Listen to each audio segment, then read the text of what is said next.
Welcome to success ગુરુ. આજે આપણે જોશું સ્વાધ્યાય 1.1 નો 7મો દાખલો, જે જુલાઈ 2023માં બોર્ડની પરીક્ષામાં પૂછાયેલો છે. ચાલો તો દાખલાની રકમ જોઈએ. એક રમતના મેદાનમાં વર્તુળાકાર માર્ગ છે. સોનિયાને તેનું એક પરિભ્રમણ પૂર્ણ કરતા 18 મિનિટ લાગે છે, જ્યારે રવિને એક પરિભ્રમણ પૂર્ણ કરતા 12 મિનિટ લાગે છે. ધારો કે બંને એક જ સમયે એક જ બિંદુએથી એક જ દિશામાં પરિભ્રમણ કરવાનું પ્રારંભ કરે છે, તો કેટલી મિનિટ બાદ બંને ફરી પ્રારંભ બિંદુ પર ભેગા થાય? આવા દાખલામાં હંમેશા રકમ એકદમ ધ્યાનથી અને વ્યવસ્થિત રીતે વાંચવી. દાખલો શરૂ કરતા પહેલા આપણે યાદ રાખવા જેવી વાત જાણી લઈએ, જે આપણે આ દાખલામાં પણ કામ આવશે અને આખા પ્રકરણમાં પણ કામ આવશે. ગુસાઅ હંમેશા નાનામાં નાની સંખ્યા જેટલો અથવા તેનાથી નાનો હોય છે. આપણે એ તો જાણીએ છીએ, ગુસાઅ અને લસાઅ બે કે તેથી વધુ રકમના જ આપણે કાઢી શકીએ.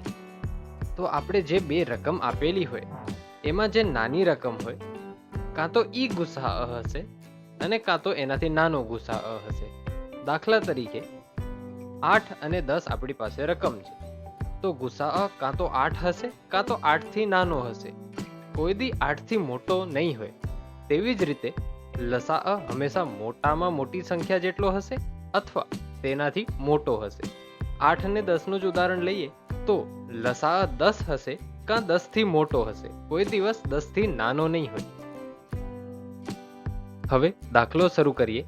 રકમમાં કીધેલું છે કે સોનિયાને એક પરિભ્રમણ પૂરું કરતા 18 મિનિટ લાગે છે અને રવિને એક પરિભ્રમણ પૂરું કરતા 12 મિનિટ લાગે છે.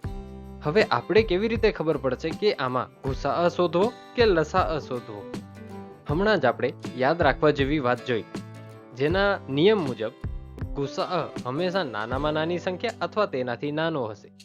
તો આનામાં કીધેલું છે કે રવિને 12 મિનિટ લાગે છે અને સોનિયાને 18 મિનિટ. તો આમાં નાનામાં નાની સંખ્યા 12 છે.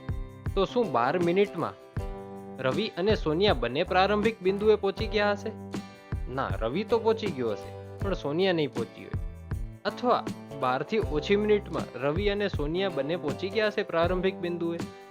ના, નહીં પહોંચે, કારણ કે કીધેલું જ છે રકમમાં કે રવિને 12 મિનિટ લાગે છે અને સોનિયાને 18 મિનિટ લાગે છે. 12 થી ઓછી મિનિટમાં તો રવિ પણ નહીં પહોંચ્યો હોય. માટે આપણે અહીં લસાઅ શોધશું. સોનિયા અને રવિ એક પરિભ્રમણ પૂરું કરતા લાગતા સમયનો લસાઅ એ આપણો જવાબ થશે. તો હવે 12 અને 18 નો લસાઅ શોધીએ.